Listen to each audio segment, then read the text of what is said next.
Hi, everyone. Welcome to the Housing Commission's August 7th, 2024 regular Housing Commission meeting. This is a hybrid meeting with Housing Commission members, city staff, and members of the public participating in the open conference room and via Zoom. I will call the meeting to order at 6:34 p.m. I would like to introduce staff and the Housing Commission members present. Housing Manager Tim Wong, Management Analyst Adam Patterson, and Management Analyst Ariana Milton. I will now introduce the Housing Commission members. Commissioner Bealey, Vice Chair Campos, Commissioner Leach, here. Commissioner Merriman, present. Commissioner Onak. I'm invoking AB 2449. Just cause, because I was released from the hospital from ICU 2 days ago due to sepsis. I am at home recuperating.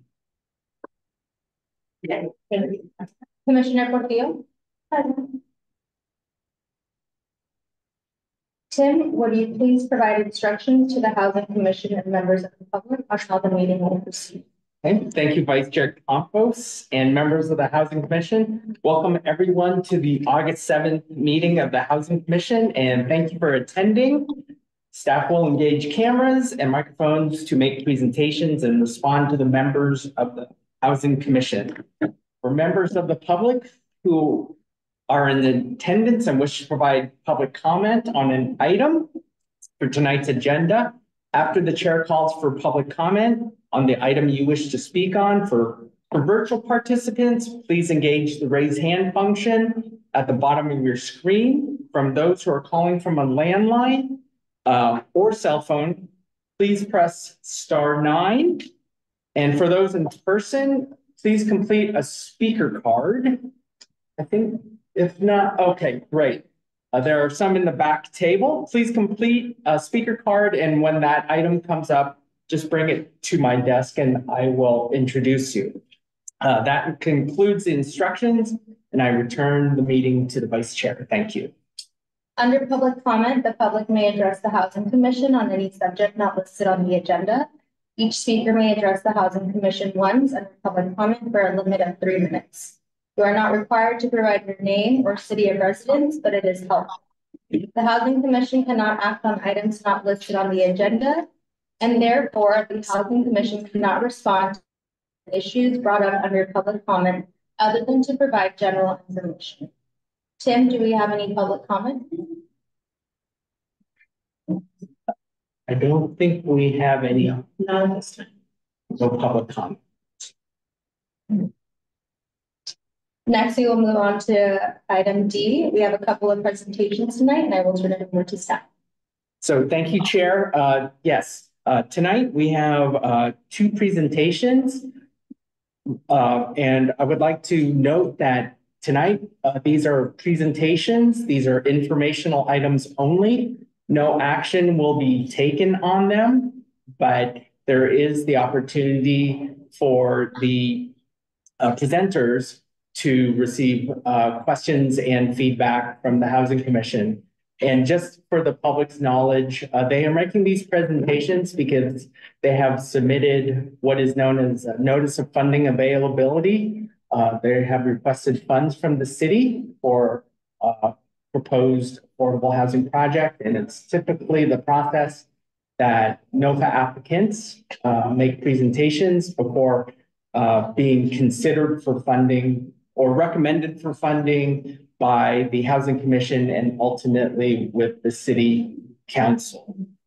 So with that said, our first presentation is from Steven Spielberg of Alliant Development on a proposed development on 320 Sheridan. Come up. If you want, yeah, you can come up. I don't know. Commissioner Onak will be able to see me if I come up. I was thinking, can you hear me if I stand here? Yeah, we have an owl. So.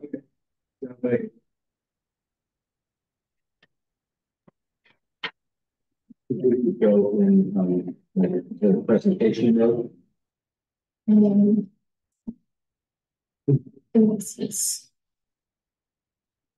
Yeah.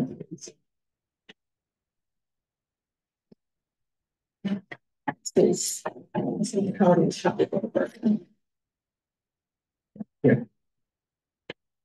Pardon us for a slight technical difficulty. I also have it here.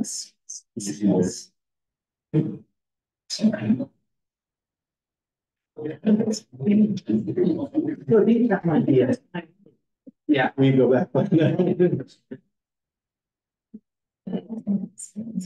right, this is. Okay, go ahead. Anyway, I appreciate the opportunity to present to you all. My presentation is very brief. I just want to tell you a little bit about our organization project, mention our financial request and answer any questions if I can. So you go on to the next one. I'm Steve Spielberg from Alliant Communities. And Alliant is a group of socially conscious, results-oriented multifamily development professionals. We really span the breadth of housing from anything that has kind of an affordability component to it. We do affordable housing, which is what my background and specialty is, through workforce and mixed income with market rate 80% market, 20% affordable. Different types of projects to meet affordability, and we really work with all different types of low income and workforce communities, including low income families, seniors, veterans, teachers, formerly homeless, and other special needs populations. I personally joined Alliant just 6 months ago after spending the previous 8 years at EAH, where your next presenter also worked. And many of you may know it's a 55-year-old nonprofit where I spent a lot of time really learning how to develop great affordable housing. If you move on to the next one, many of you probably already know where our site is, but it's at 320 Sheridan Drive. It's right between Flood Park and the freeway. And if you go into the next one, I'll just briefly walk you through a little bit of background on the site. The site is owned by the Ravenswood City School District. And back in 2011, there was an elementary school there that has since been closed. And for quite a long time, it sat as a vacant site. The city evaluated multiple different options for the site, including a bus yard, district offices, leasing to another school district. And in the end, they determined that they would use the RFP, which led to selecting the Alliant team to develop affordable housing for teachers on the site. And so really that proposal accomplishes a lot of the district's goals. It will actually generate revenue for the district, as well as helping with the critical need in our community right now of affordable housing.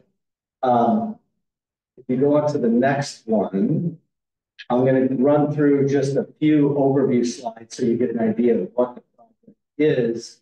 We really tried as much as possible to blend in with the area. When I joined Alliant, it was originally proposed 4-story, fairly dense one building project, and we've broken it up now where it's 3-story buildings. As you can see, it's a modern farmhouse style. You move on to the next one, please. Here's a few other views of one of each of the 3 different buildings.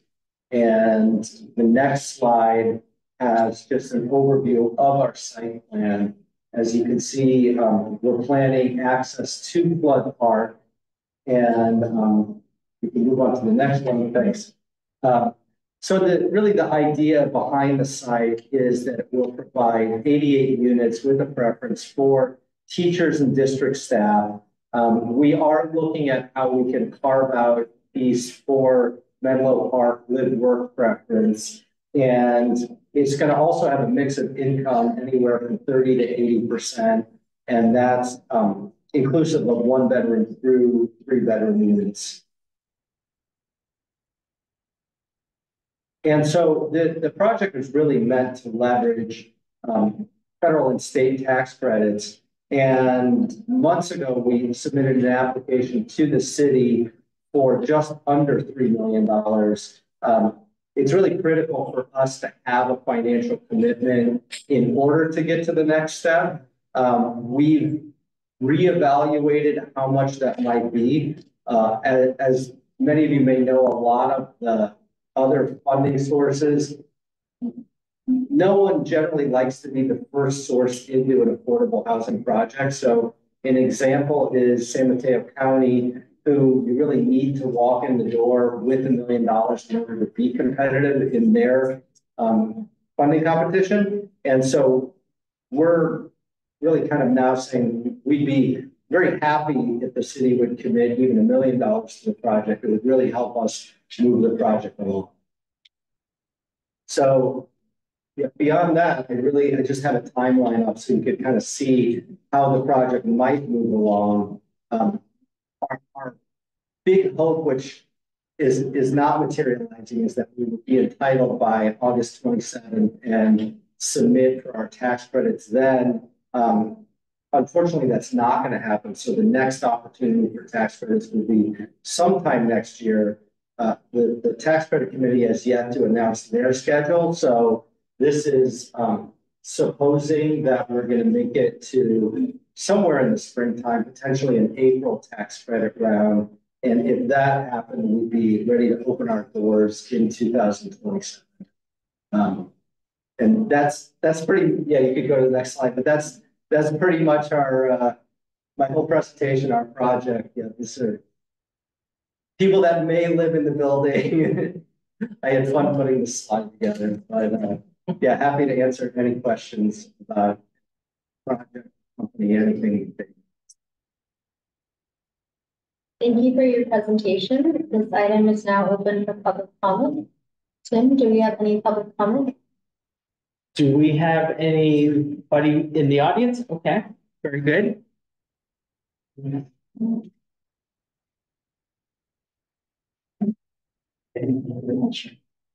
then after we'll check to see if there's anybody online. But in the audience, we have Gary Wagner. Okay. My name is Gary. I'm a retired engineer. My wife and I have lived in Menlo Park for 50 years. There are 5 teachers in my family, including my dad. I'm a strong advocate for teachers. It's a hard, often frustrating job. I'm really glad to see this being built. Will Eager has told me before that he has a list of people to go with that as long as he's on it. But those who commute by car need to travel east to Willow Road to get to work. Those walking and bicycling to work also need to go east to the 101 bridge along with Ravenswood students who live there. The current plan has no east exit. This could be easily fixed by building a short 180-foot road on the Caltrans right of way between the project and Van Buren Road along the Central. We have a quote from a local film company for $120,000. I think that would be a good amount spent, given the $3 million would be requested to provide. This addition would save car commutes 1.1 miles per day, plus 10-minute backup between Bay Road and the 5-way intersection at Greenwood. It would save pedestrians and bicycles 1.6 miles a day. When you can a minimum of 180 days a year, possibly 30 days during summer school. You are talking about saving thousands of miles travel and pollution from idling cars waiting on Bay Road to turn east on the ring. The second more vital problem is the fire hazard not having a setback. Fighting a multi-story fire, 60+ foot killer. 4 of these were used in the recent Redwood City fire. Only 1 truck was able to put water directly on the fire. The truck had the prevailing wind blowing through the flame. 320 Sheridan project, the prevailing wind goes from the northwest from Sheridan towards Van Buren. Any fire truck coming from the Van Buren side will be trying to spray water into the wind. Prevailing winds can typically be between 10 and 20 miles an hour. It should be clear when looking at the proposed project that the largest parking area that you saw on that is on the east side, and there should be open access to Van Buren so the cars can be cleared and not go west, clogging the narrow streets, edge and blocking the entrance to the fire trucks. Edge Road is a 24-foot wide street, and we'll have a hard time accommodating any fire trucks coming in with a bunch of cars trying to go there. The second exit entrance on the east side would also facilitate emergency vehicles coming to the east, saving time by going directly to the project. Thank you.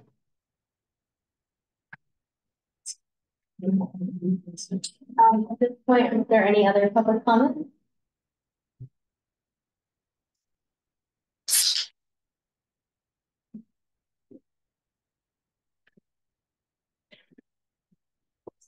Hi, I'm Victoria Kelly. I live in Menlo Park. I'm a healthcare provider. I'm excited about this project. I think it's really great that we're trying to provide more affordable housing in the area. It's very hard in healthcare to have enough people who can care for the community. And we see a lot of people that aren't able to stay working in our community because of long commute. So I'm glad we're doing this, and hopefully teachers will benefit from it. I do share Gary's perspective about asking housing commission to consider, as you're looking at this project, whether a second entrance would be something feasible we could do. It is a narrow street. I understand why we're putting the size of the project there, but I think if we could do something to distribute some of the traffic in that small cul-de-sac, I think that would go a long way towards quality of life for the neighbors and the residents of the community. Gary in particular has done a lot of background work in trying to make sure that this would actually be feasible. There's been a lot of discussion about the feasibility of it. I would just like you guys to consider that as we look at the project. Could we use this major material that doesn't have any housing on it as another entrance? A lot of people are going to be going towards Willow Road on their commute. That would avoid them having to go all the way around through the neighborhood where the kids are going to school to get to Willow Road or across to 101. I don't think this has to be a contentious issue. I know there's been a lot of contention around the project, and that has made it very heated. I don't actually feel like having another entrance should be a heated discussion. It seems like if it's feasible, we can afford it. I don't see a good reason not to do it. It does seem like it would provide additional fire safety. So I just wonder if you guys could think about that as you're doing the project. Looking forward to having.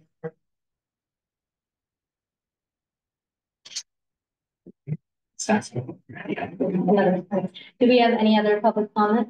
Yes, we have a number of people who would like to give public comments remotely. So we'll go first with Pam Jones. Okay, Pam, please go ahead. Good evening, commissioners and staff. Thank you for the opportunity to speak. I'd also like to thank the presenters for the information that they provided. I was wondering if there was a slide or any information about what the funding actually looks like, what they're anticipating from various funders, Fed, state, so that it would have a better idea of what they are actually, where we are with the funding from Menlo Park. There is, I'll just leave it at that for now. Thank you.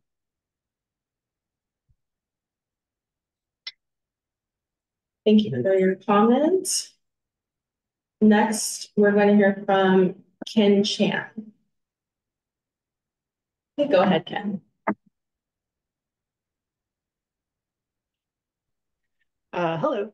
Before I begin, I just want to, and it may just be an issue on my end, but I want to point out that the audio has been periodically cutting in and out on my end. The mic might just be a little too far from some of the speakers.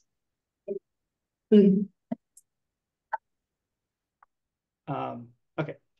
So good evening, members of the Menlo Park Housing Commission. My name is Ken Chan, and I'm the senior organizer with the Housing Leadership Council of San Mateo County. We work with communities and their leaders to produce and preserve quality, affordable homes. I'd first like to thank staff for all their hard work in putting together their presentation and report on this or on tonight's item. And on behalf of HLC, I'd like to express our support for Alliance Strategic Development's 320 Sheridan proposal for Ravenswood City School District teachers and staff. It needs to be acknowledged that the demographics of where we live are changing rapidly and forcing us to not only rethink the types of housing we need versus what is being built today, but to also come up with new and innovative solutions to address our housing needs. The RCS. Yeah, okay, thank you. I'm so sorry. We had a technical issue.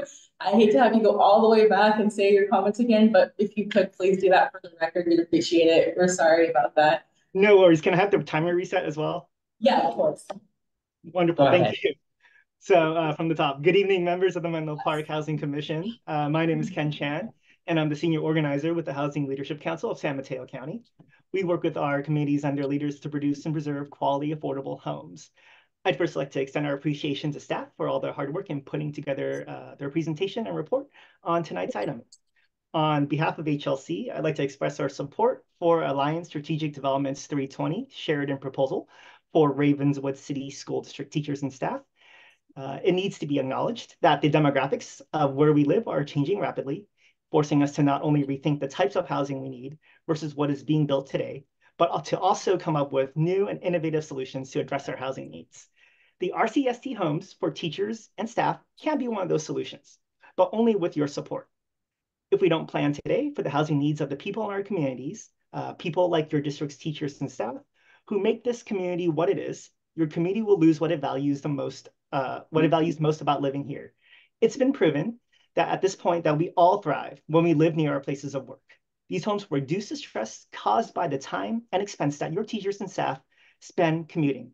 Less commuting leaves more time for health, family, and more importantly, community. A community where your children can have a better chance of succeeding in school, getting a job, and building their own strong families here in Menlo Park because your district teachers and staff will no longer have to deal with the stress of commuting and finding a safe and stable place to call home. How you choose, at the end of the day, how you choose to respond matters. When the time comes, it'll be your moment to make a positive impact on your community. We urge you to seize it and to support the 320 Sheridan proposal. Thank you. Thank you for your comments. Okay, next up is going to be Karen Rowe. Go ahead, Karen. Good evening, Housing Commission and staff. It was very nice to see this presentation. It looks lovely. I'm a former housing commissioner and a resident of Menlo Park. I wholeheartedly support this project, and I really do recommend that the Housing Commission recommend to the City Council to provide the funding that's been requested, because affordable housing projects like this are going to compete with other affordable housing projects throughout California for tax credit financing. And the more so-called, skin in the game that we have as a city really demonstrates the will to make this a successful project, and it makes the project more competitive. So as something very specific that you all can do, I do recommend that you do recommend the funding. And even if there isn't funding in the BMR fund right now, it can be, don't let that stop you from making this recommendation, because this is a very special project that helps us achieve our lower income housing goals for the housing element, which are very challenging. This is a great way to meet that requirement. It also helps a school district that is doing so much to help themselves. And this is going to be dramatically supportive of their teacher recruitment and retention. If you look at the Jefferson City School District or Jefferson School District in Daly City, they did a project very much like this. And the outcomes were amazing. Their recruitment and retention skyrocketed. They even had a family that got reunited because one of their teachers had family in the Philippines that he could not afford to bring home or bring to the States. And after he got a stable place to live, he was able to bring his family over. So imagine how much more effective and compassionate and loving that teacher can be now that his life is whole. So we want that for the Menlo Park kids who go to the Ravenswood School District as well. The one thing I would say, I know people are concerned about traffic. One thing folks who are concerned about traffic could ask about and advocate for is really good bike infrastructure. Like bike parking at the ground level that's locked and safe, and just making it really easy to choose to ride your bike to work. Maybe electric bike charging stations to make it even easier, because that way, you have that little assist. So anyway, that's something I think could be a really easy, low-hanging fruit for addressing the concerns about traffic. Thank you. Great, thank you for your comments. Next up is Zachary A.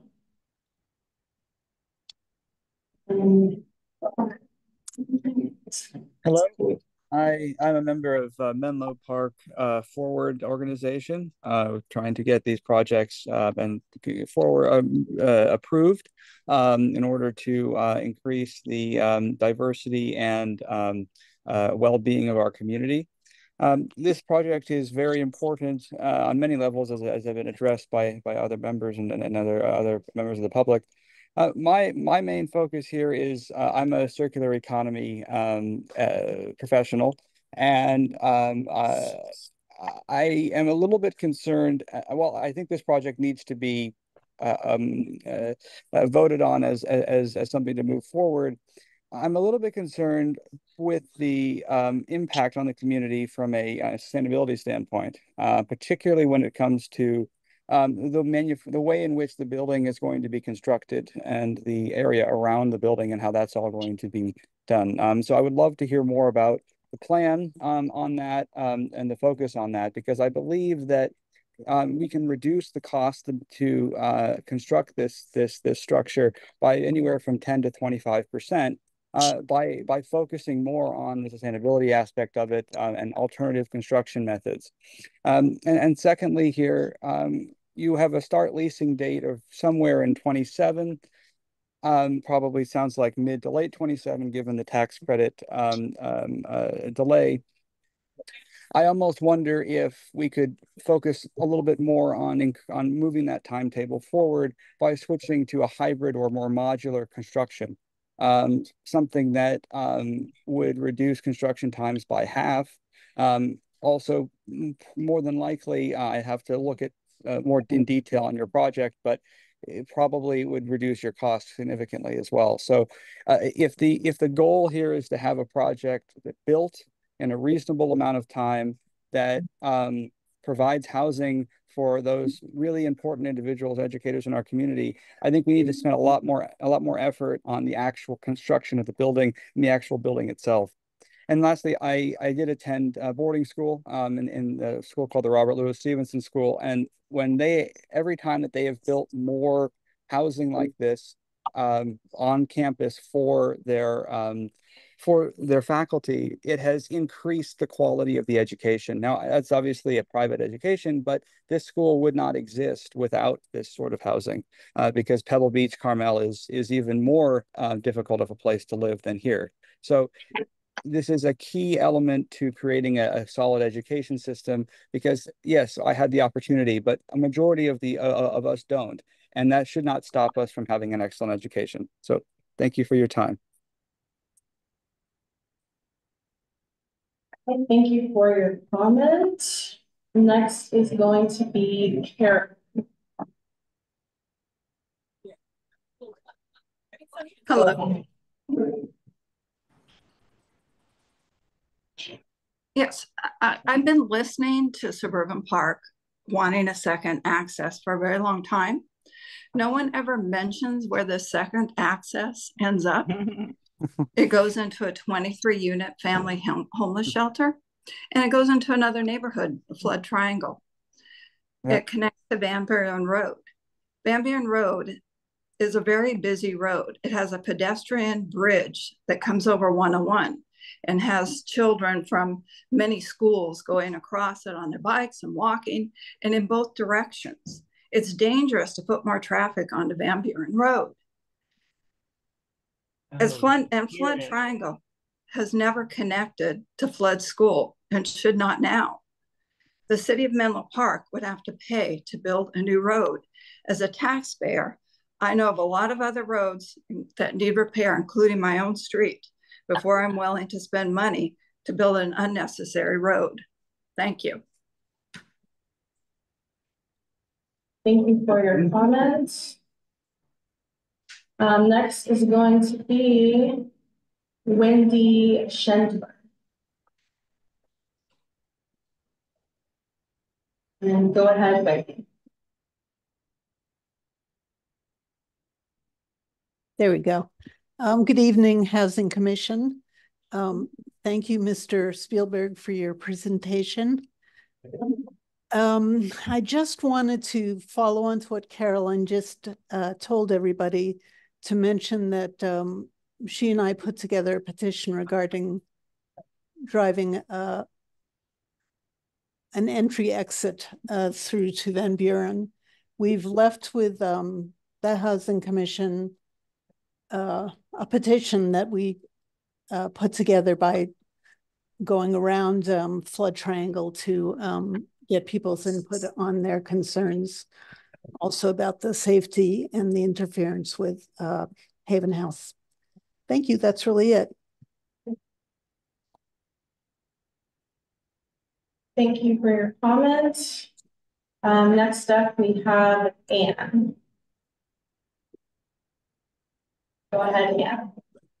Hi, thank you guys for this presentation. I do think that this is going to be a beautiful addition to Menlo Park, and it's also an asset to the Ravenswood City School District teachers and staff who will be able to live close to where they work, which is something that, you know, is the goal, I think, for everybody, right? It's part of, you know, why our housing issues, excuse me, are what they are around here. There's a lot of jobs and not a lot of housing. I do want to point out that this project's being built as a cul-de-sac on the end of a cul-de-sac. So the current plan has no exit on that's east of Van Buren. So what those other ladies are referring to, there's a Caltrans right-of-way that's next to Haven House. Haven House does not own the land. Caltrans owns it. It's a 180-foot stretch that could be paved to make a second exit out of the property. The teachers could go all the way straight down Van Buren, practically to Willow. I understand there's a crossing on that street. There's a stop sign there, so, you know, everybody's going to stop. I wanted to come at this a little bit from a fire perspective, though. There's no exit east, like I said, to Van Buren. So, and if there was a fire at the property, everybody would be coming out on the tiny cul-de-sac onto Sheridan Drive and then onto Hedge Road. And they'd be blocking fire engines from entering on Sheridan. The issue with this is that the way the wind blows here is, if the way that the developer has it set up, if a fire engine came in through Haven House's property right now, the wind would blow their fire hose water back towards Haven House because the prevailing wind is northwest. So you'd be watering nothing. You wouldn't be able to put a fire out from there. So you would essentially have everybody cramming out one exit and firemen that couldn't get their job done. We had a house catch on fire in our neighborhood. I live in Suburban Park on Sheridan Drive. The house adjacent to the property several weeks back caught on fire, and the firemen sprayed it, and they were on the correct side of the house because that's the prevailing wind, the way the wind is, and they were able to put the fire out. So not having a tiller truck be able to come in through Sheridan or come that direction because everybody's fighting to get out that way is dangerous. You know, it's dangerous for the property. It's dangerous for the surrounding neighbors. There was a fire in affordable housing fire over in Redwood City recently that I'm sure we all saw on the news, and they had 4 tiller trucks fighting it. But the only truck that was able to put water on the blaze was the one with the wind blowing from behind it, which in our case would be somebody parked on Sheridan blowing out of, you know, shooting their water that direction. So, you know, for the safety of the project there, I do think that there should be another road built. And I don't know why Flood Triangle neighbors don't want to welcome these people into their neighborhood. It seems very YIMBY turned NIMBY to me. Thank you. Okay. Thank you for your comments. Okay, it looks like we have no other public comments online. That one. Thank you. This item is now open for Housing Commission discussion and for any clarifying questions. Would you like me to respond to any of them? I'm curious about I've heard a lot about the traffic and the building and other access. Curious about that. One of the main things I want to address, I think it's two separate issues. One thing, I think there's just a lot of misinformation, is that we do have an emergency vehicle access for fire.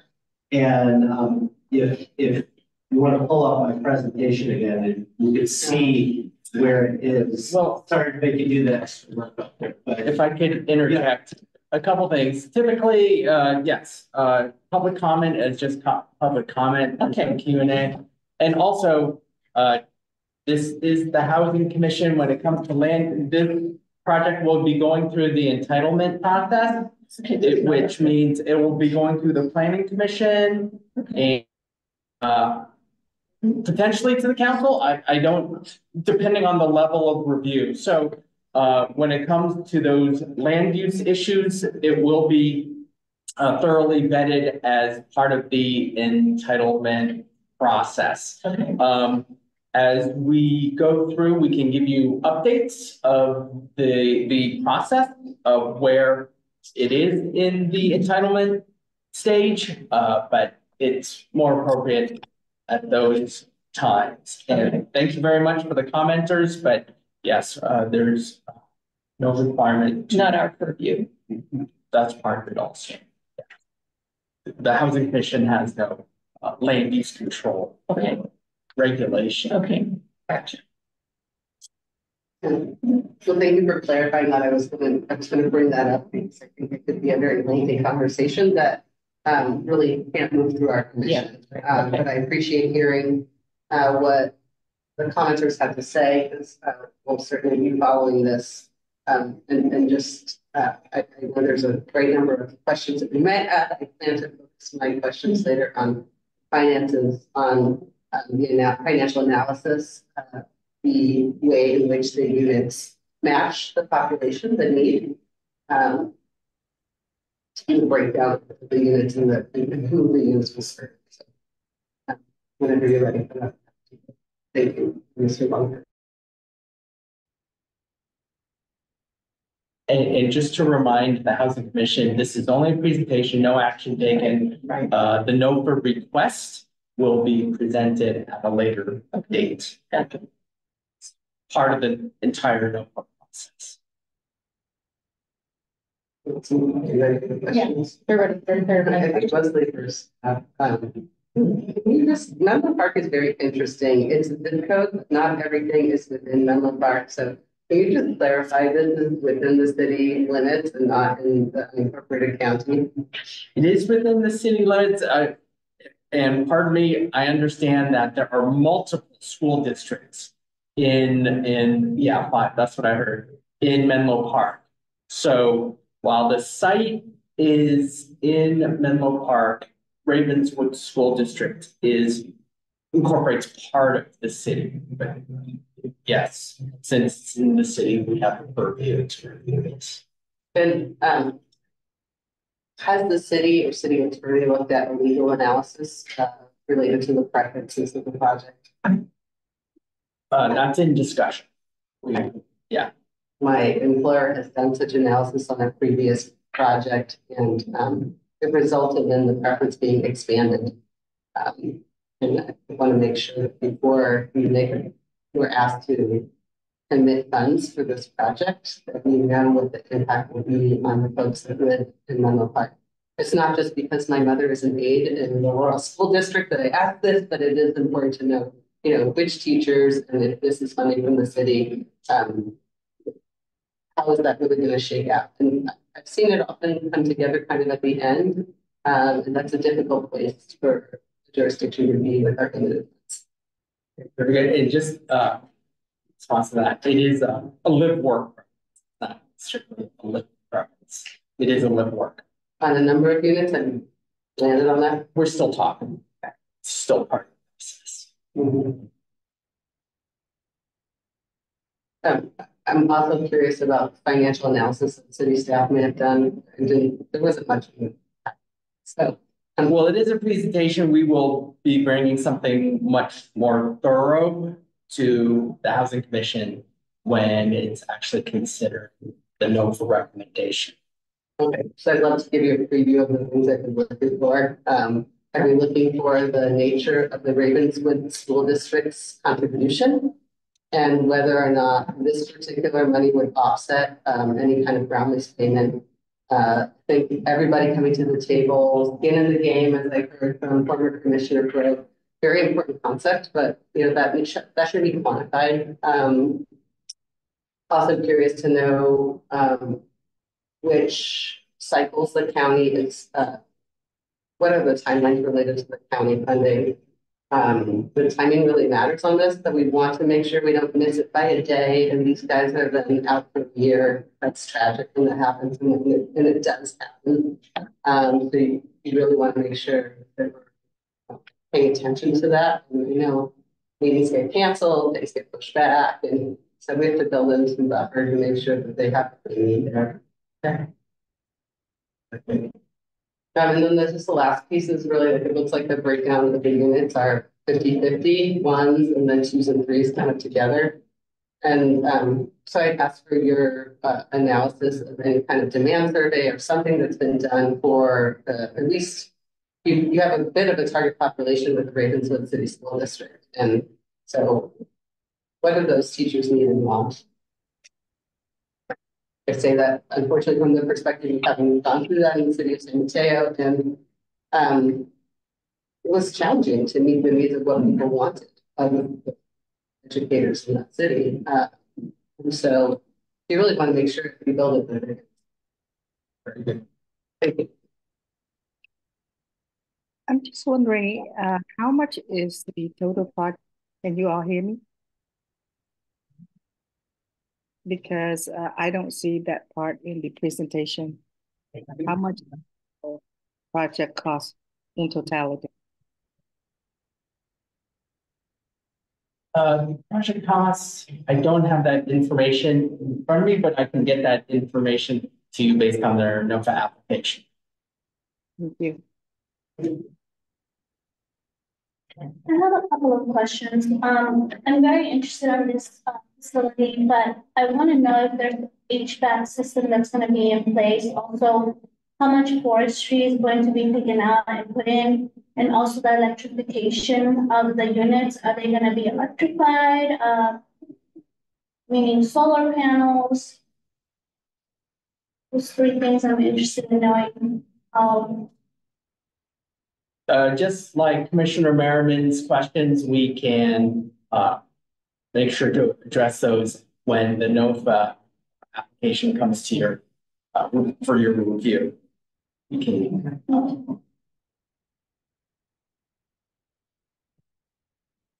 Sounds very interesting. Sounds exciting. A lot of moving parts. I do have comments and questions if that's okay. Thank you very much for the presentation. You have personally a great reputation in the industry. You have a great reputation. So I'm very pleased to see you putting your experience into action this time to serve this really important population. I'm also very pleased, you know, that I love to tell stories about housing, but Measure B was important for this. It was a really important moment where previously any kind of reputation that we had for not wanting affordable housing, I think that stands in contrast to that reputation. I think the city is moving forward, and I'm heartened by that as a long-time resident. Yeah. I look forward to seeing come to this, and hopefully you can work together with that too.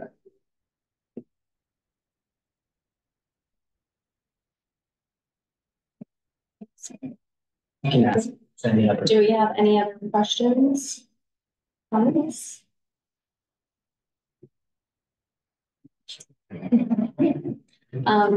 Housing Manager Tim Wong, can you please introduce the next item and present it?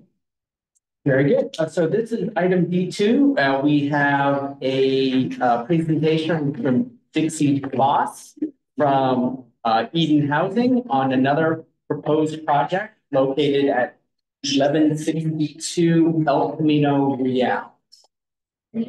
So Dixie, if you want to go ahead and feel free to present. Yeah, that'd be great. And it's all right with you guys to just sit back here and still. Very I'm good. Dixie Voss. I'm with Director of Housing, Real Estate Development for Eden Housing, which is a 55-year-old nonprofit organization based out of Hayward. We have developed approximately 155 communities across California, serving about 25,000 residents. Very long history of working in this county, surrounding counties, up in northern, all the way down to Southern California. So this is an interesting opportunity, and I'm really, really pleased to sit here and chat with you for a few minutes on it. The project is in its early phases or stages, if you will, of contemplation. Why I say it's interesting is that many people have asked us how you grow money to build affordable housing. And so there's no secret sauce. You really can't grow money, but what you can do is you can grow relationships. And so we've been able to formulate a couple of relationships with companies that build commercial buildings, office buildings, as well as market rate communities. And those companies have an obligation to pay affordable housing and lieu fees that we all sit on stakeholder commissions and try and get as much as we can without stifling other parts of business and other types of business. And so that really is the real staying power for small local communities to build affordable housing in their communities, despite having fairly large rent goals to build affordable housing. And so this opportunity presented itself by way of, we're doing something very similar in an adjacent city, but market rate developer has come to us and asked us to consider taking over that inclusionary obligation. And in the way that we have structured our agreement with them is we said, great, you have this piece of property that you would like to donate to us. What is your inclusionary obligation on your other? Their inclusionary obligation on the other property is 3 units. And we said, wait a minute, what if we can leverage that 3 units with your land and build more units? What would that look like? So we all do calculations and figure out, the master developer is figuring out whether or not it makes financial sense for them to do that, donate an asset that their company owns instead of paying money in a pot for a lieu fee. And what that tends to do is it tends to create significant amount of leverage, both in momentum, but also in real true money, because land in Menlo Park is, I don't know, like 16 million an acre on a good day. Now I'd love to say to you, this developer gave us an acre. No, not true.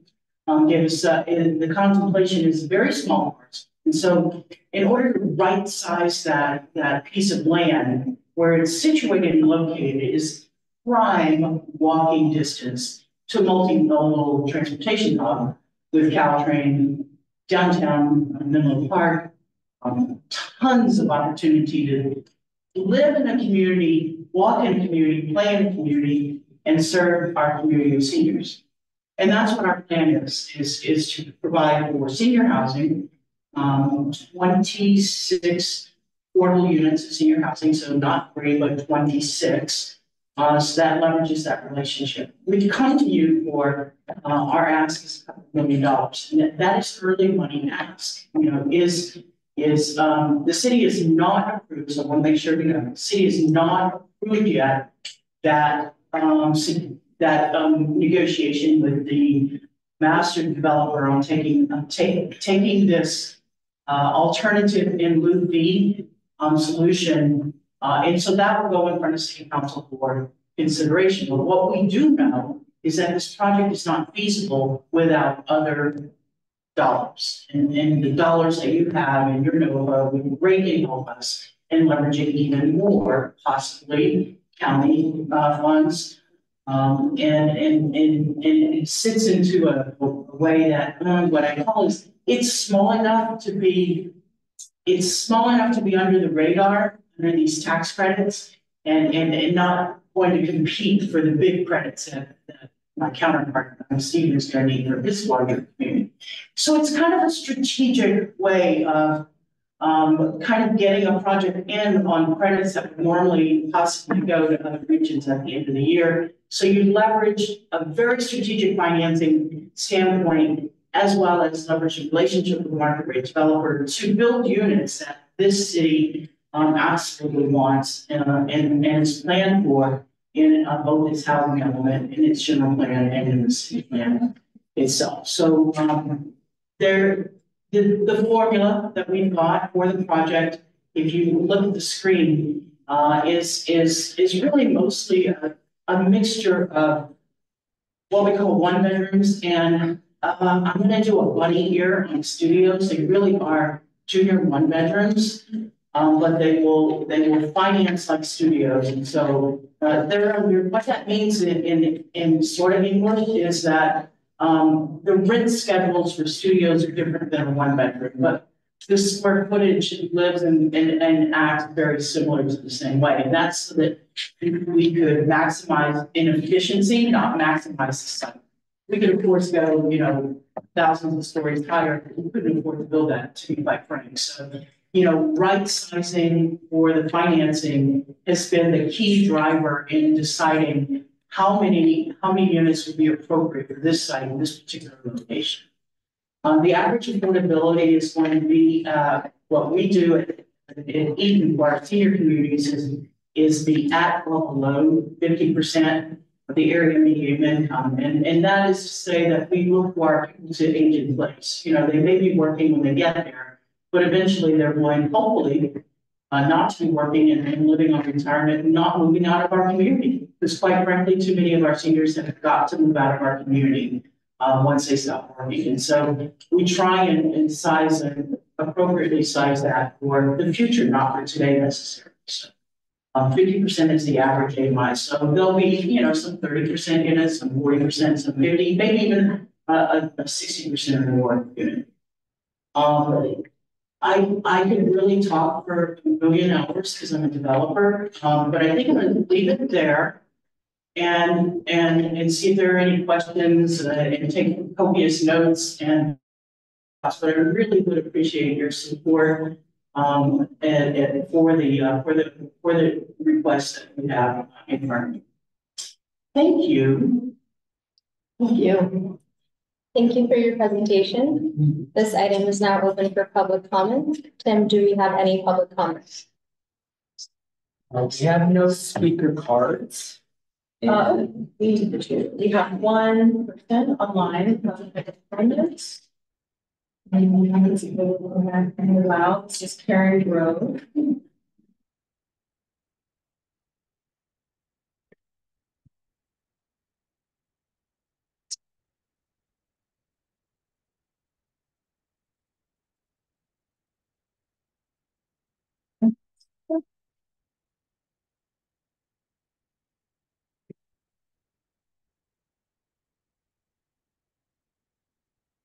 Okay, Karen, go ahead, please. Hi, it is me again, Karen Grove, resident of Menlo Park, former housing commissioner. I was actually on the commission when those 3 commercial properties with Nevada were approved, and I remember them doing the in lieu payment in exchange. Anyway, that was a big debate. Anyway, I am so happy to see this actually with a plan in place. Originally, it was envisioned to be, I think, 9 units. So it's exciting to see 28. I guess Nevada will probably ask for the same kind of analysis on demand. and that's good because I have no idea. In general, I'm very excited and supported. This is a great place for new housing. It's a great place for affordable housing. Someone who lives there does not need to drive. They have everything they need near them. And I personally have been spending like the last year with a senior who lives in West Menlo Park and near downtown, who nearly was evicted, is still extremely tenuously housed, and there is nowhere for her to go. She is extremely low income. The wait list for vouchers is over 10,000 people in our county. There are no new vouchers. Basically, people have to earn more and the voucher becomes available, or pass away and the voucher becomes available. It is really, really tough. So we desperately need this kind of housing. And I'm glad to see us working on it. Thank you. Thank you for your comments. And at this time, there are no other. This item is now open for Housing Commission discussion and for any clarifying questions.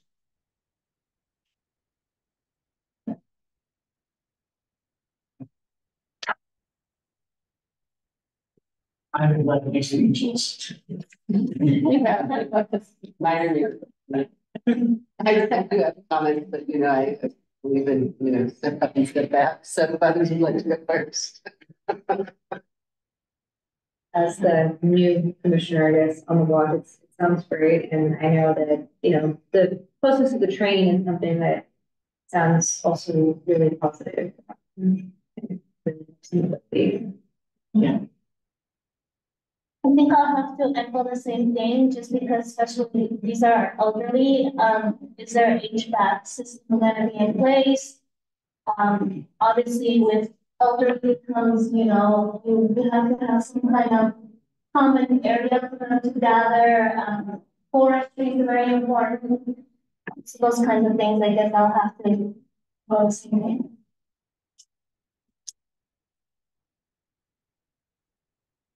Well, it's not the purview of the Housing Commission. It would be interesting to know when it comes to planning.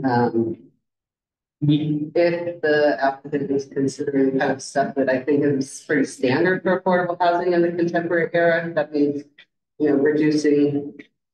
providing for a chemical-free or as low as possible chemical environment, choices that they make, and also usually there's either you go the route that my colleague here suggested, or there's a lot of strategic stuff you can do with where you place your restaurant intakes, etc. This is way out of range for what I hope to discuss tonight, but I would be curious. So, if you could maybe just, when it goes to information based on the application. in terms of getting everyone's education level up about just what a high standard affordable houses have to meet, much higher than any apartment I ever lived in when I was here.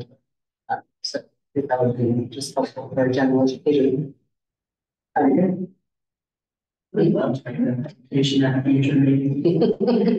Cool. So I think it's incredibly strategic for the city not to compete with itself on these projects. It's also potentially good context to know that as projects get more expensive, it's hard to sometimes take the amount of tax credits available and make them work for bigger projects. So I think it's good for the city to look at that and to deploy and work in tandem. I would ask you to work together with the county, because eventually you get to a place where everything needs to be financed, not just one project competing with another. And our system right now is the 100 range, right? Not everything's going to make it through. But it doesn't have to be. We can be, the county does quite a lot to try to coordinate that. And so for both projects, I'd ask that the city will build those relationships and try to understand, if another project is coming through in North County, you can make some decisions about when you want to put the application in. So it's a good time. It's very timely to kind of look at that. Based on some of the dynamics in that game. Kind of aside, but 20 years ago, the chief executive at Eden Housing chaired the Housing Commission here, and was from Menlo Park. And she oftentimes brought up how wonderful it would be to build out the parking lots in downtown. So I know Eden is very, very, very familiar with Menlo Park, and has a reputation of being a best-in-class developer and owner and operator. And I am completely thrilled to see that they would consider building a project under 40 units an acre, because those are very hard to operate. And frankly, there are very few that I ever brought in my previous role and my previous experience to our board to consider that we're under that threshold. So it's something to lift up, and I see that. I don't want to put too much of my values on this, project too much, but I see that as a huge expression of mission that this project is even being considered, and we should commend the organization for that. They're not hard, they're not easy to do the smaller the projects get. It's really hard to operate long term. I am interested in seeing the ask more clarified, because early money is great, but it's important to know when to reckon all of them back later.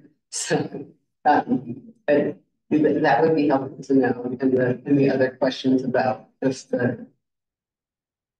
how it's all balancing out with the county and vouchers. I hope there may be vouchers that can be freed up for something like this, because 50% of AMI is, I've seen a lot of vacancy in this units for seniors across the county.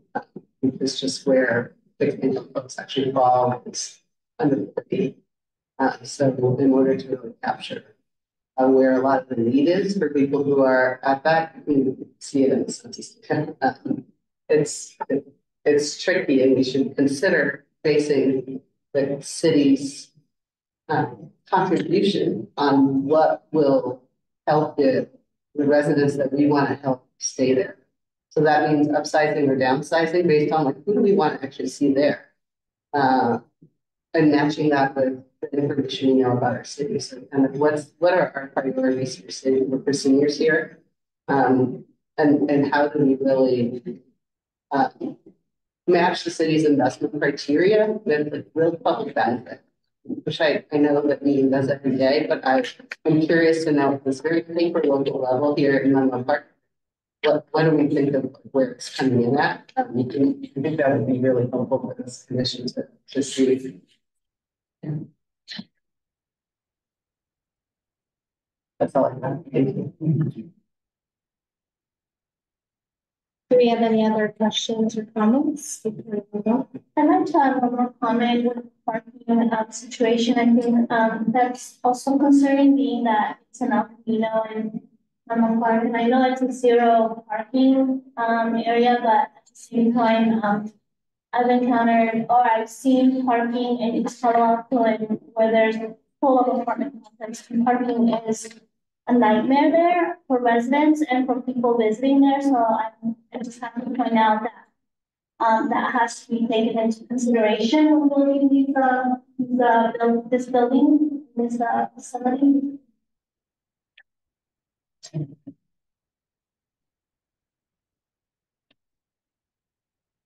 Anything else?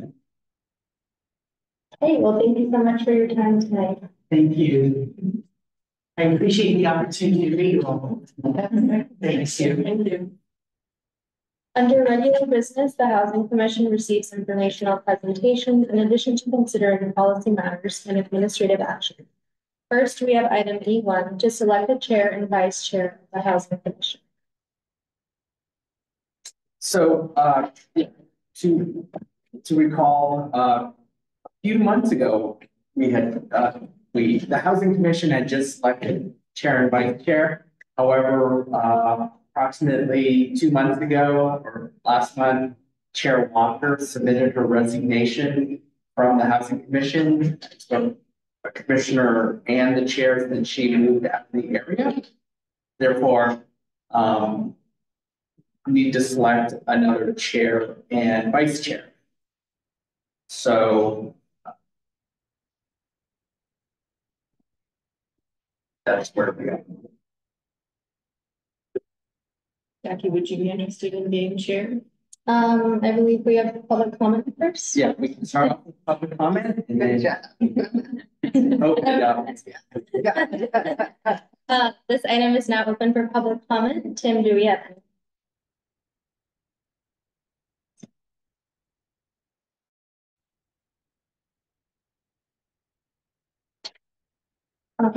As far as public comments online, we don't have any. I have no speaker. There are no public comments. Great. This item is now open for Housing Commission discussion and selection of chair and vice chair. Are there any clarifying questions from the Housing Commission?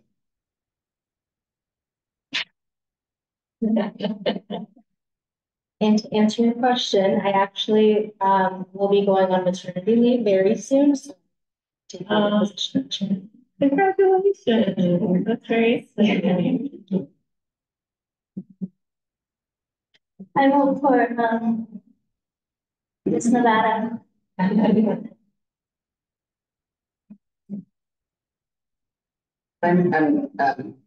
be turning off next year. I would be happy to serve with somewhat limited. Also, before I step up, you step back. Been in the position of chair previously in my almost 8 years here, and I'm happy to also support our next generation of commissioners should there be interest there. So I will be, I'll be moving sometime between now and spring. I am also term limiting out in April, so you know, I'd be happy to help, but I'm the best candidate.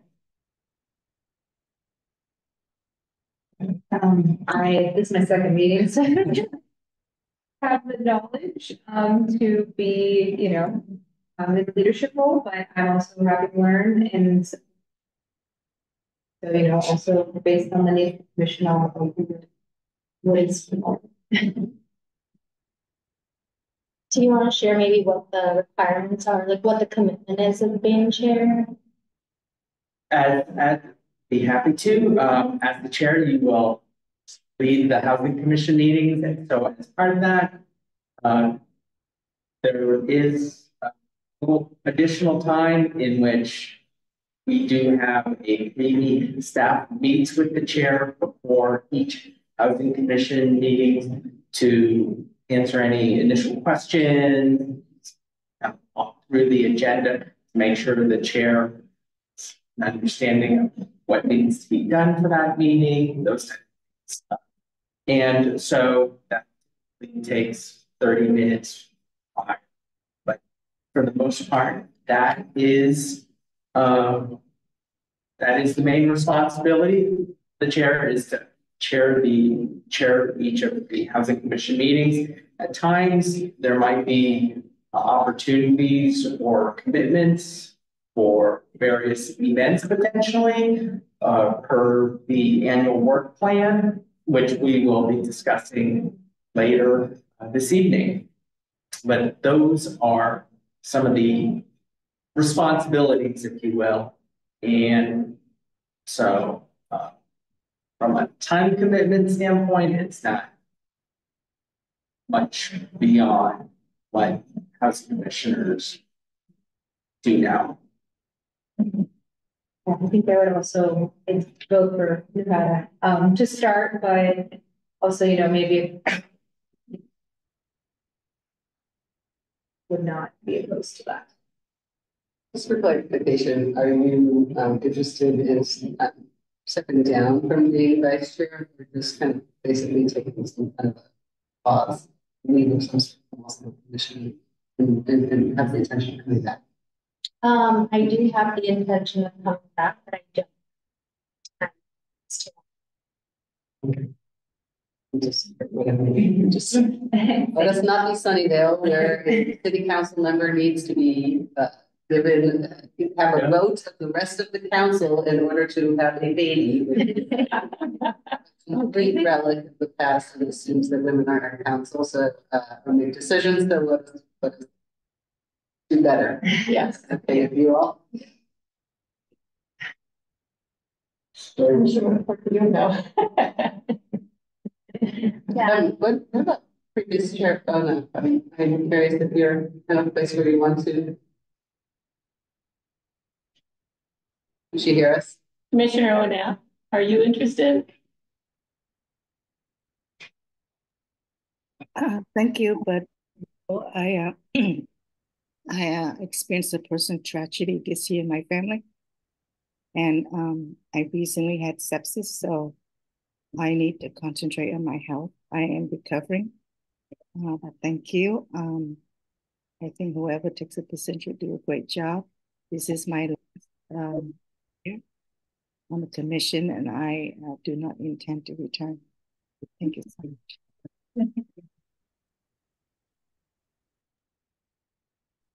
So we have nomination for Commissioner Merriman. Do I hear a second?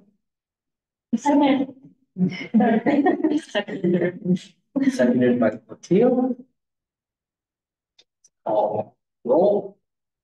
Yeah, okay, I will now do a roll call vote for the special chair for the Housing Commission, Commissioner Bailey.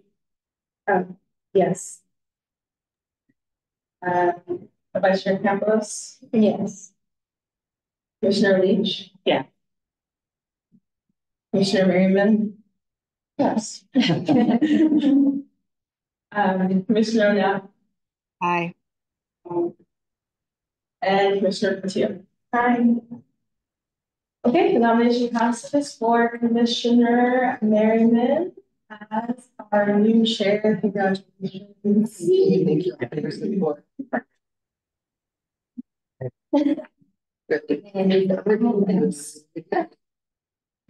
Goodness.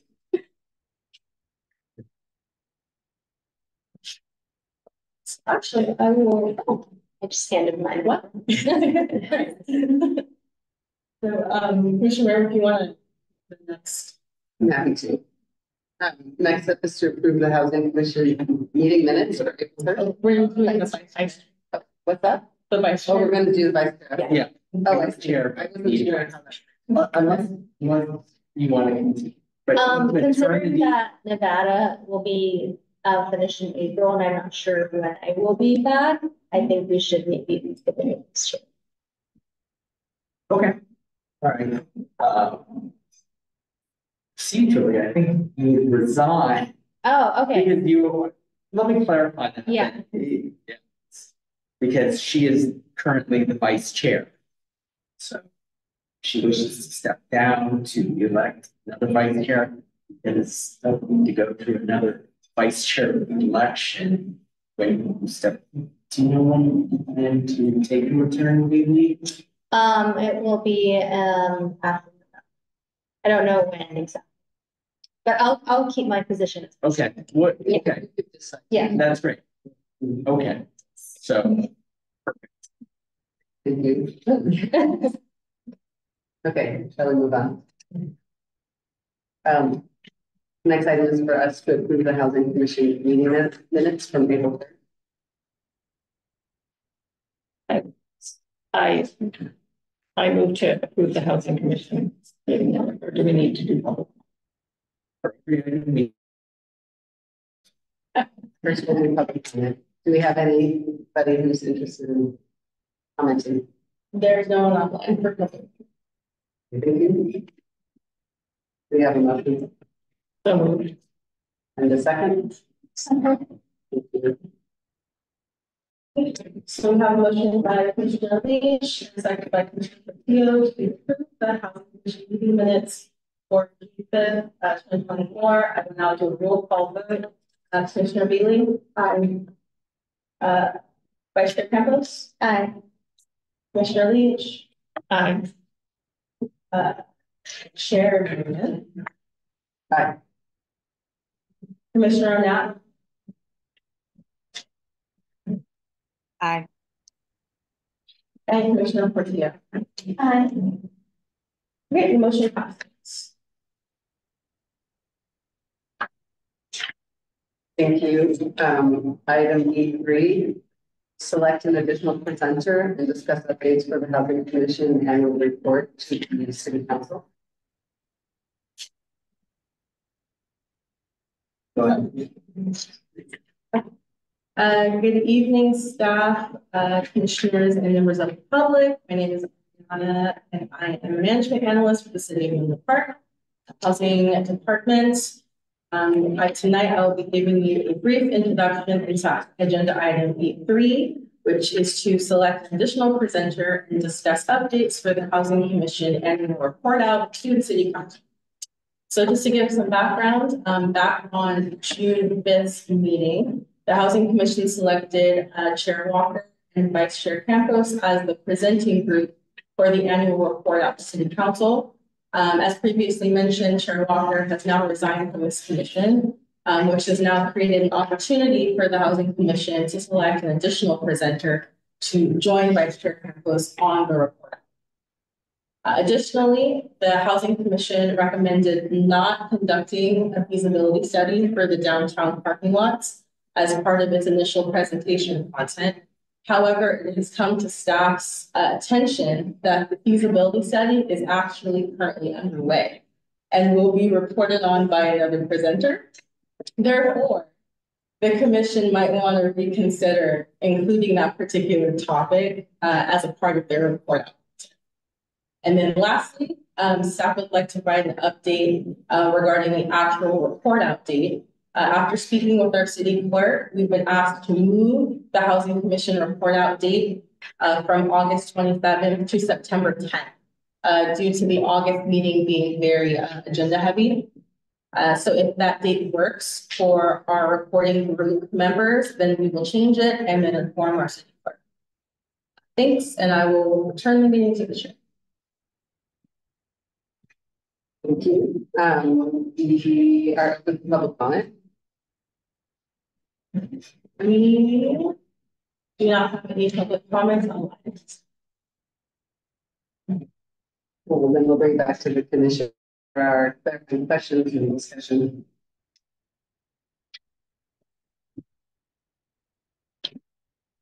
So I'm actually not available on August 27th, so if you would like me to continue being the presenter, I am all in favor. But I would like to. Okay. I'm happy to. So, great. That works for the rest of the commission, and I'm so happy to support others that would like to show leadership in this way. The 10th, I think that works fine. I can be an alternate if necessary if something comes up. But also, great if whoever would like to come. What's that? Whoever would like to come. That's also nice to optional, extra credit.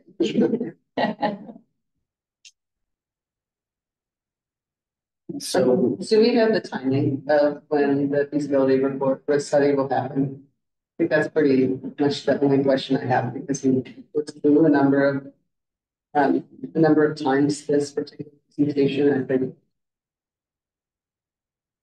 we can maybe close. When in the agenda? Just what the timeline for the feasibility study for the downtown sites recommended by Ms. Milton that there was one happening. So like what's the? Yes, it's very, very soon. If probably in the next month or so. If it's anytime sooner, let the Housing Commission know.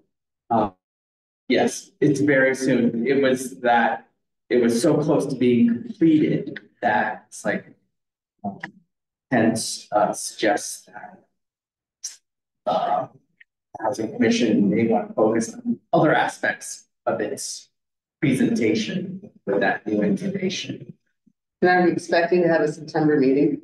For a September meeting, week before this, just trying to think through. Normally we have the first Wednesday's the meeting, and then it sounds like the 10th, that would be probably a Monday. So the 10th is a Tuesday. So we probably would have a Housing Commission meeting the week before. Oh, absolutely. For the 10th, well, for the most part, the commission has speakers, has the presentation ready to go. If the Housing Commission would like to review the presentation for the 3rd, but I think for the most part, the report out is, has been vetted and presenters have been selected. So Well, perhaps we could agendize it, and if the feasibility study magically becomes available, then we could just look at that and make a bit of a game time decision for the next week.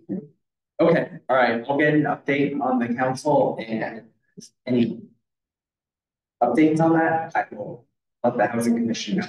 Yeah, even if it's available the day before, I'd love to be able to talk about it. So, okay. If it's available. Or before, we'll see, yeah. Great.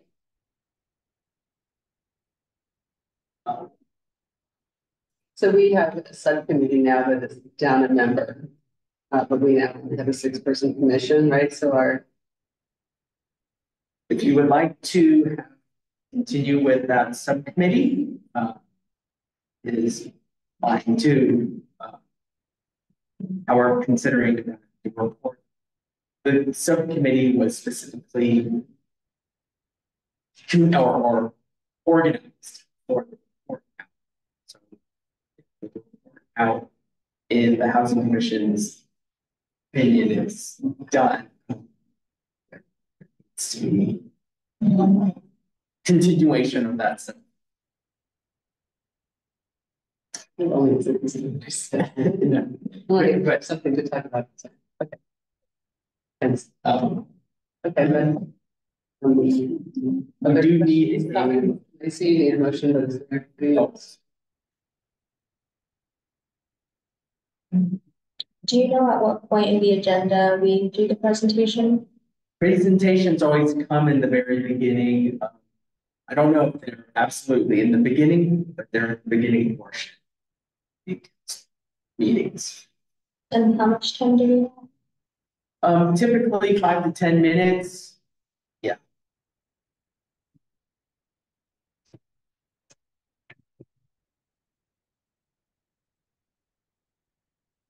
I waited 7 seconds, which is apparently how long you need to make sure that it has nothing to say. And if we're ready to select an additional presenter, motion.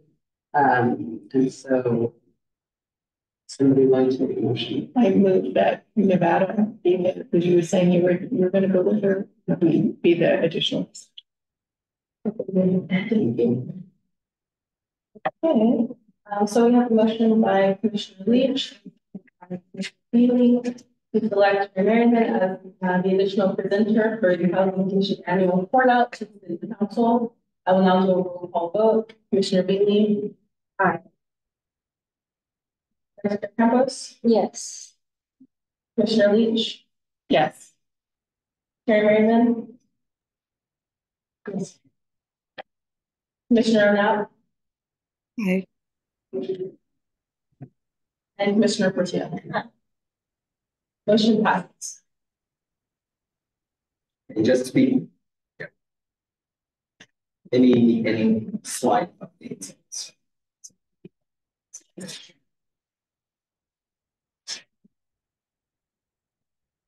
We are at item E4, which is review and recommend to the City Council approval of the 24-25 Housing Commission work plan. Ms. Nobley will introduce the item before to your presentation. Okay, thank you, Chair. So tonight I will give a brief introduction to agenda item, which is to review and recommend to the City Council approval of the 2024-2025 Housing Commission work plan. So the current Housing Commission work plan was approved by the City Council on September 26, 2023, and a copy of it has been included in your agenda packet. These goals include a short-term priority of community outreach, which includes having one informational community event every 6 months for a total of 2 per calendar year, and a long-term priority to explore the development of housing on public lands, including the downtown parking lots. But the 2023-2024 work plan is currently still in progress. Highlights include holding our first affordable housing fair in May in honor of Affordable Housing Month, and future plans to hold events spotlighting our anti-displacement efforts, in which staff is currently crafting a timeline for.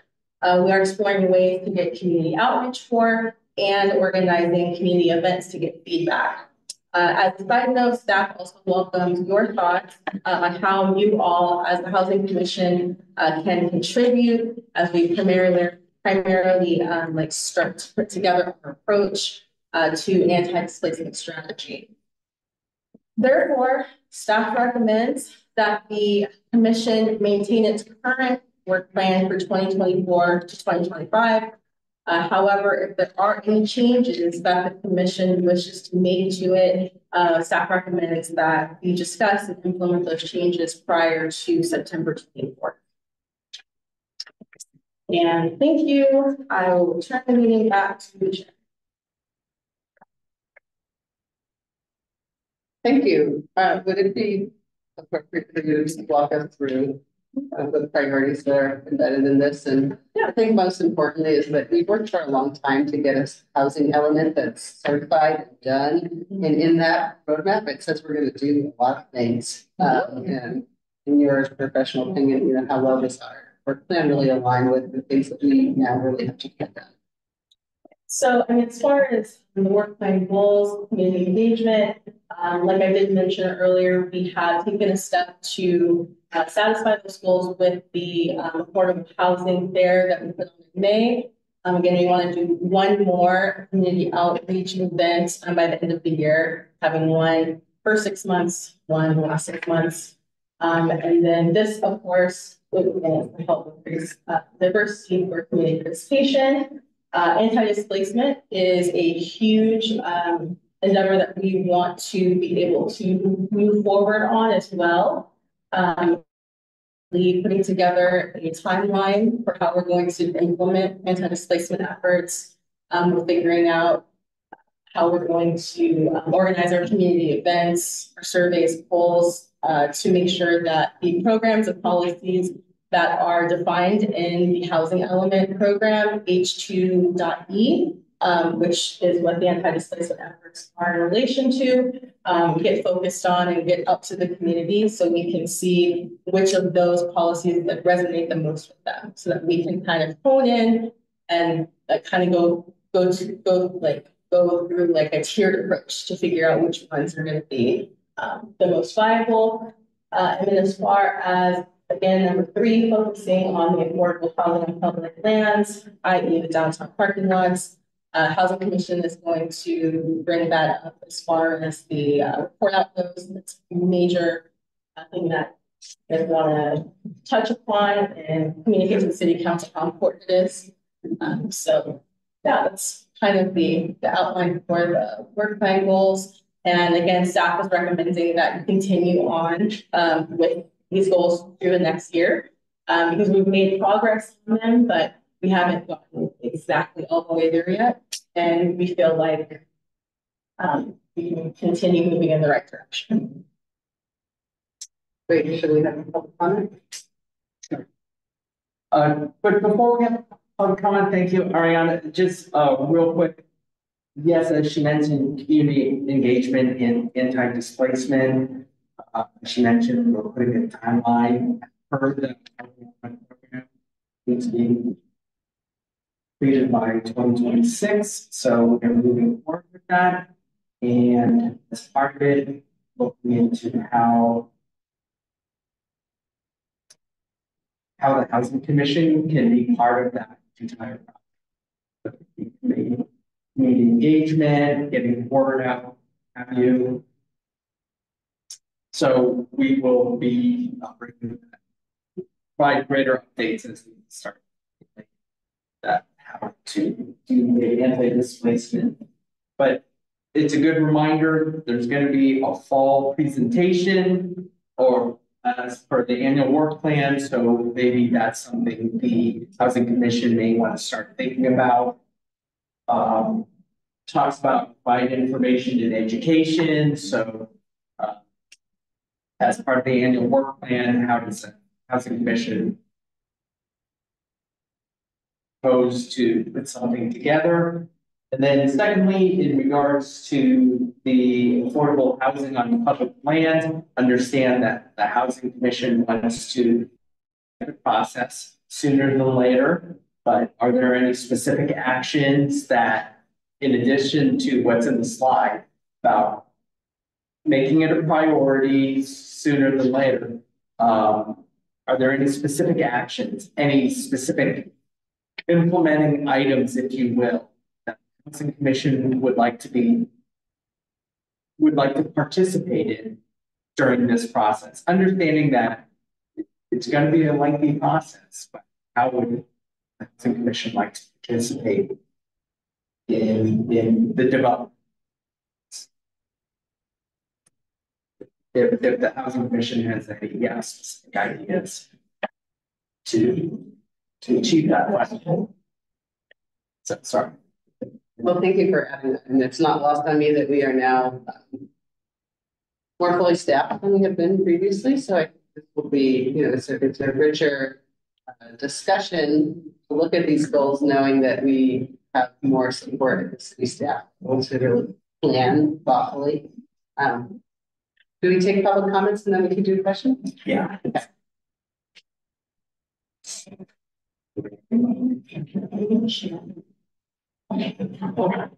Very good.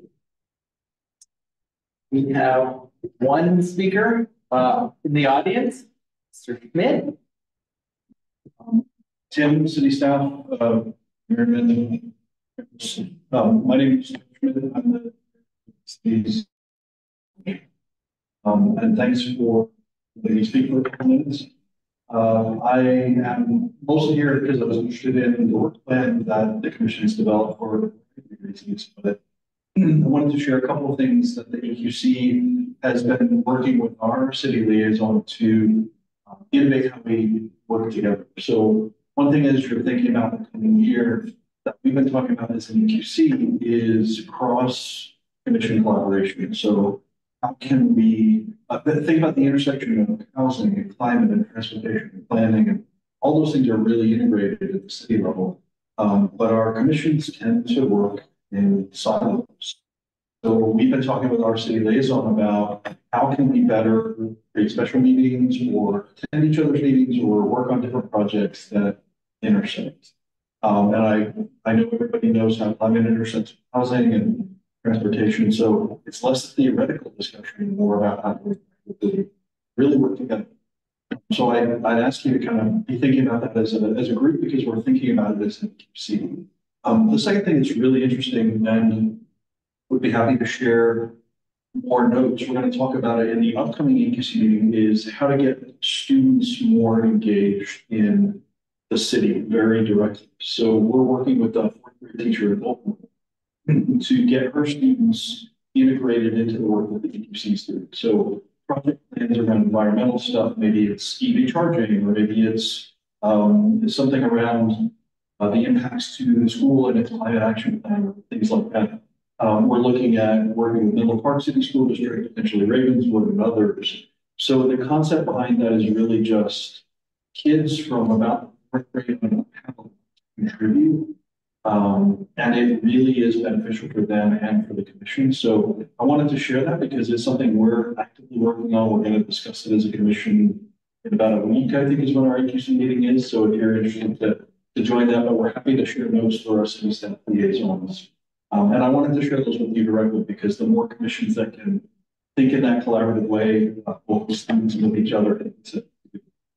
Thanks for the time. Definitely appreciate it. Good meeting. Thank you. Thank you for your comments. And there are no requests for public comments. Good. Okay. With that, it's open for Commissioner clarifying questions or any discussion. Would Commissioner Leach have a question? Yeah, I think that I agree that these are ongoing goals. We can carry them forward. Do we want it? Are we keep them at a broad brushstroke level, right? Higher level? Do we Do we want to add more? Just, you know, have it be, like I'm thinking in terms of,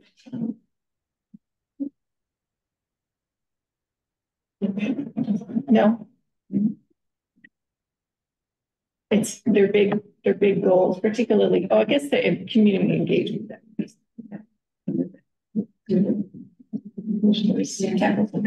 I guess I also don't see the how part, but maybe these are meant to be big picture type of stuff. Yeah.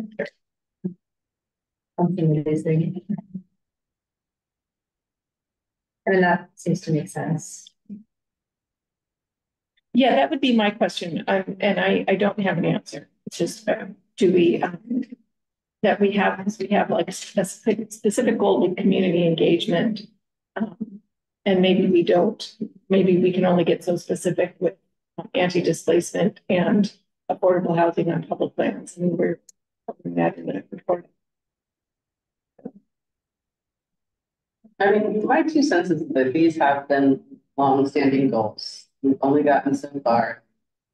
Going to speak to the council in September and getting feedback about what they're really prepared to support and resource is very important for our staff to then hear and integrate and then come to us. Here's what we can do or support you on. I liked hearing that we're planning to have one more outreach meeting this year. I think that's concrete goal, one this year, 2 next year, something like that. That's very helpful to get a sense of progress. I agree with our fellow commissioners here, but I really want to hear some feedback from council on what we're presenting in September to kind of set our expectations accordingly. Obviously, the city as well.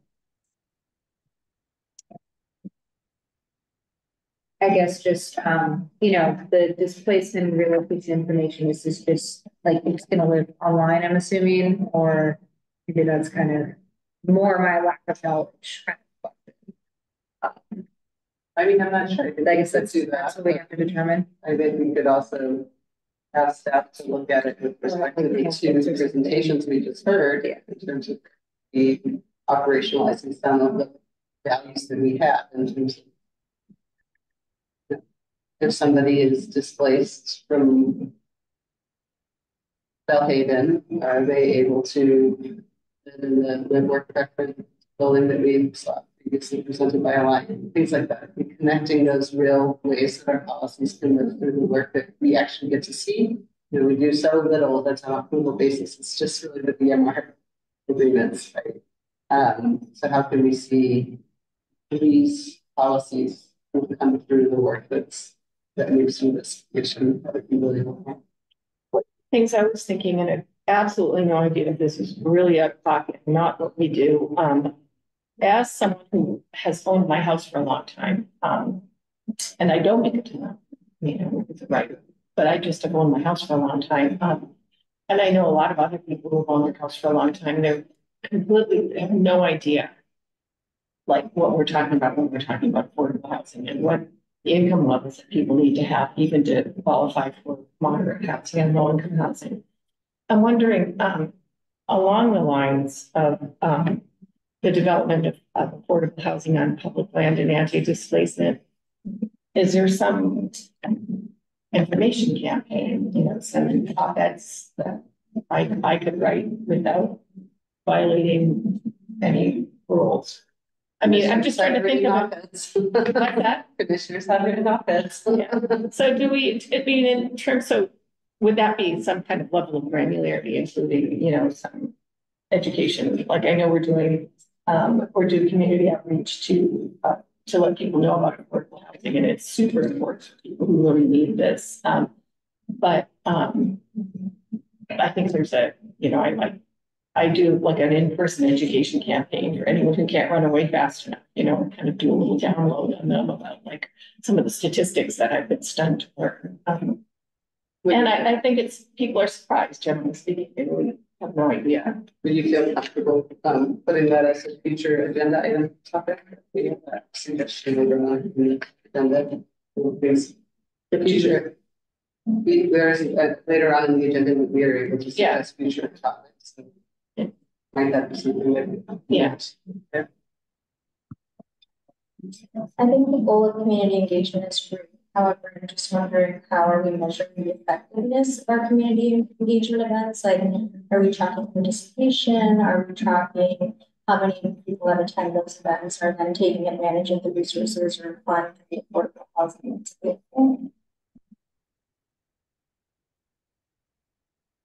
Are you asking? It's just a question. Well, I can say that, for example, the affordable housing fair we didn't get exact numbers. It was just people coming and going, but that's one thing we tried to measure is how many people attended, just based on. But it's hard to follow up. For example, those who come to visit a booth at the affordable housing fair. It is difficult to say how many people took advantage of this rehab program. But we can try asking for those participants for how many people came to Life Moves to ask for assistance. We didn't necessarily track that this time, but if there are future affordable housing fairs, that's something we can look at. But for this go round, it was mostly attendance. For example, how many people showed up to ask about BMR housing, the city's BMR program. But we didn't follow up. I mean, then how many people got on the list, right? Yeah. So potentially there are some metrics, but nothing more. So that would be great to have staff think through some of the achievable metrics and follow up when we further discuss that item. And part of it is how can staff work with that housing commission in achieving some of these goals. It's like how many folks that were on our interest list in the anti-displacement provision, how many people were added to the list after one of our events. And I think there's a few low-hanging fruit items. Perhaps we could daylight commissions. You can see that. We can see that. Is there a reason why we're not working with community outreach organizations such as Aegis or CDO? They usually have tracking ways of seeing how many attendees attend their events. They work closely with other organizations within San Mateo.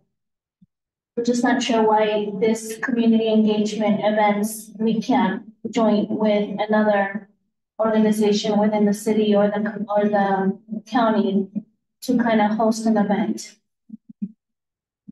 Just a thought.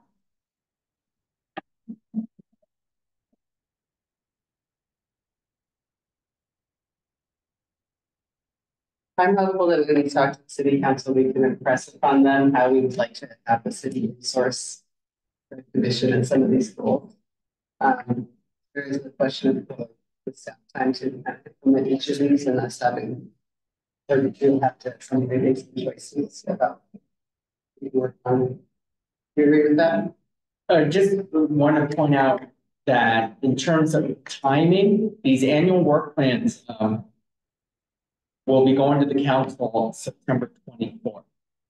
Ariana mentioned that date. And so if you are, I don't know if you plan on waiting for council feedback after the report out on the 10th, there won't be any time to incorporate that feedback into the annual work plan. Because obviously the Housing Commission will not be having another meeting before the 24th. Therefore, while you can certainly think about the annual work plan, and we can continue this to September if you want to further ruminate on potential goals. That's fine. But just knowing that your September meeting is the last meeting you can have before finalizing your work.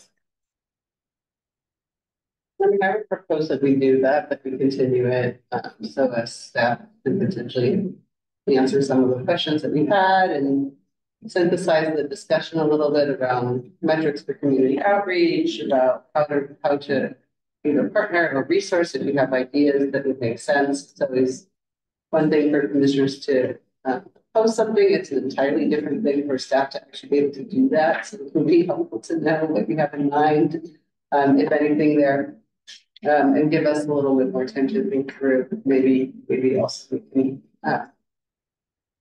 pose questions to staff, between now and then.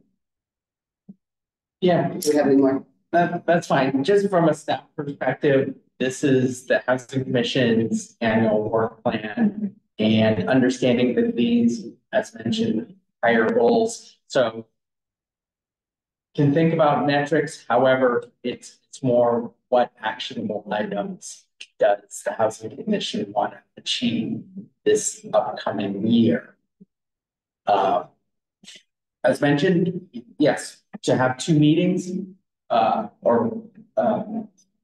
sorry, I'll interrupt there, but to have 2 meetings a year for housing fair, and then something in that's an easy metric. We can think about greater metrics for the commission, but are there any, again, going back to taking those anti-displacement goal and helping us understand where it's connected to other things that are happening, that would be important based on the 2 projects we just saw, what we're intending to do, probably in that anti-displacement policy so far have been a little underpowered, but it's like a really good goal that we have. It's somewhat aspirational for it actually being implemented. So thoughts on that would be really helpful. Make us for the continuation of September, if that's okay. Okay. I think I had written this up. Did commission provide this verbiage to you? This is from the commission. This is the commission's annual work plan from last year. Yeah. All this was prepared by the Housing Commission. So if you'd like to change any of that, that's the purview.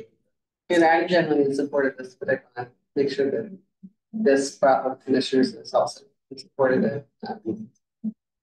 These are their long-term goals. Yeah. Can we have more events? Is there a reason why there's only 2? Is there a reason why there's only 2 events? That was decided by the Housing Commission. Yeah. These, none of these goals were driven by staff, based on Housing Commission direction. Preparation.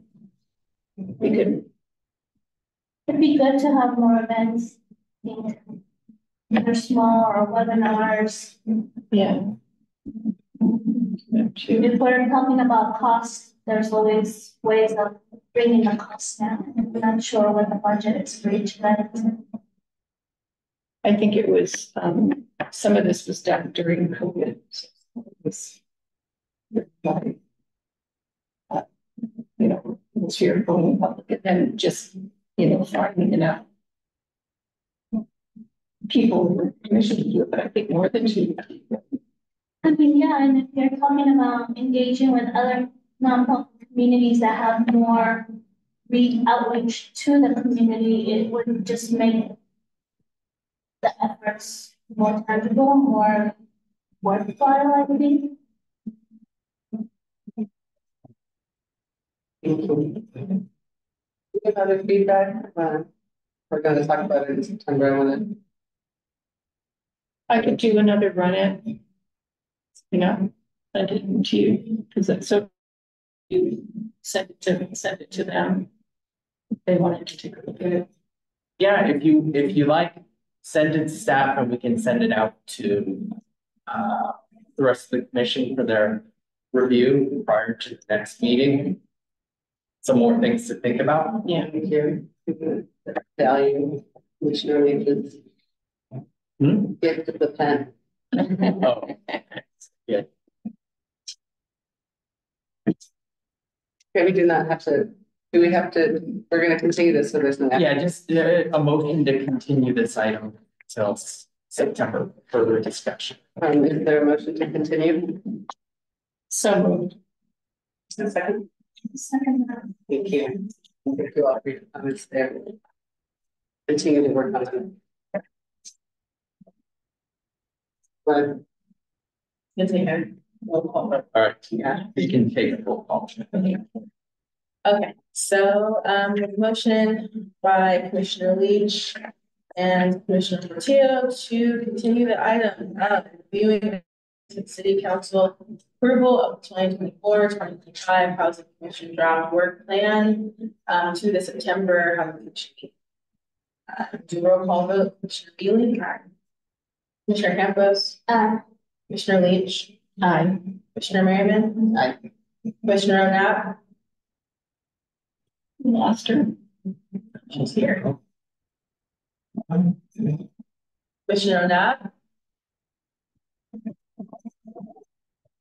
We'll say yes. Commissioner Portillo.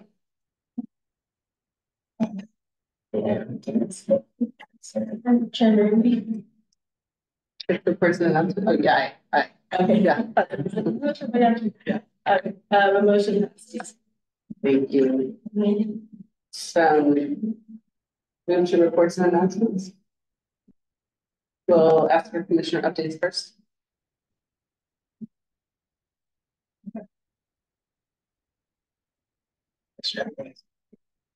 I do not see any.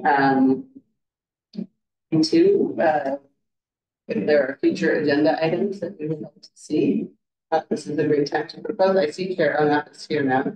Not sure if you want to. Sorry. Oh.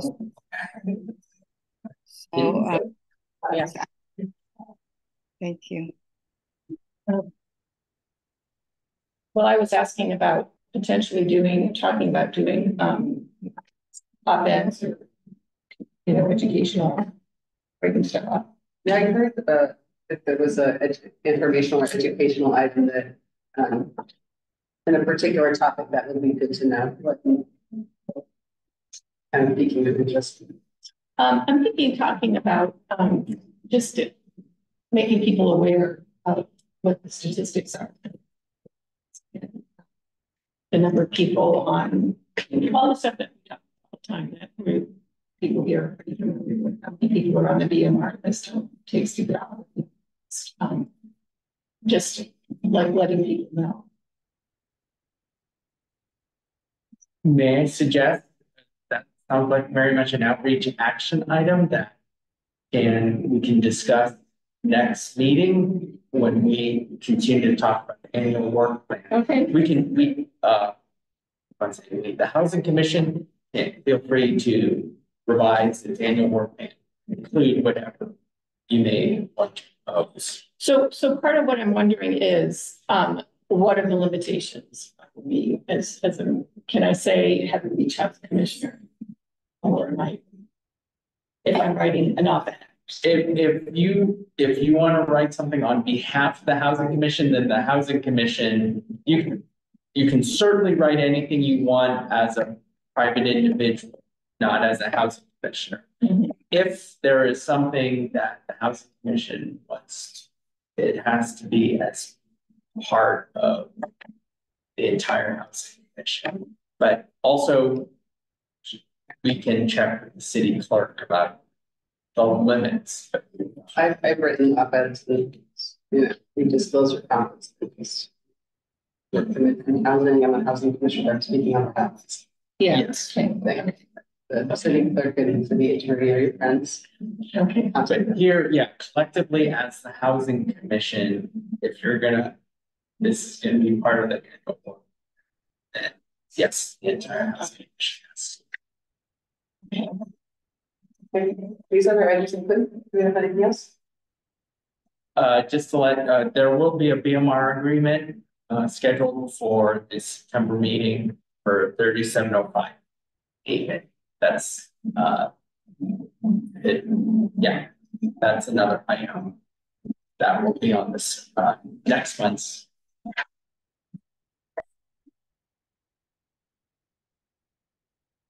Anything else? No staff updates this one. Okay. We will adjourn the meeting. Just one quick thing.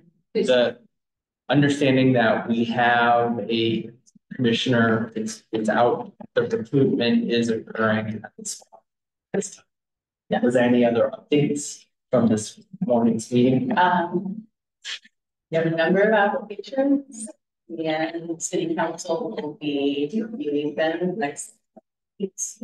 Oh, the next couple of weeks. Okay. It's moving quicker than ever. It's great. It's great when we have a full. Yes. All right, thank you for the productive meeting. I think it sets us up well for the fall, which is always kind of great time to get to work. I'd like to adjourn at 8:28 p.m. It's very reasonable. Thank you. Thank you all.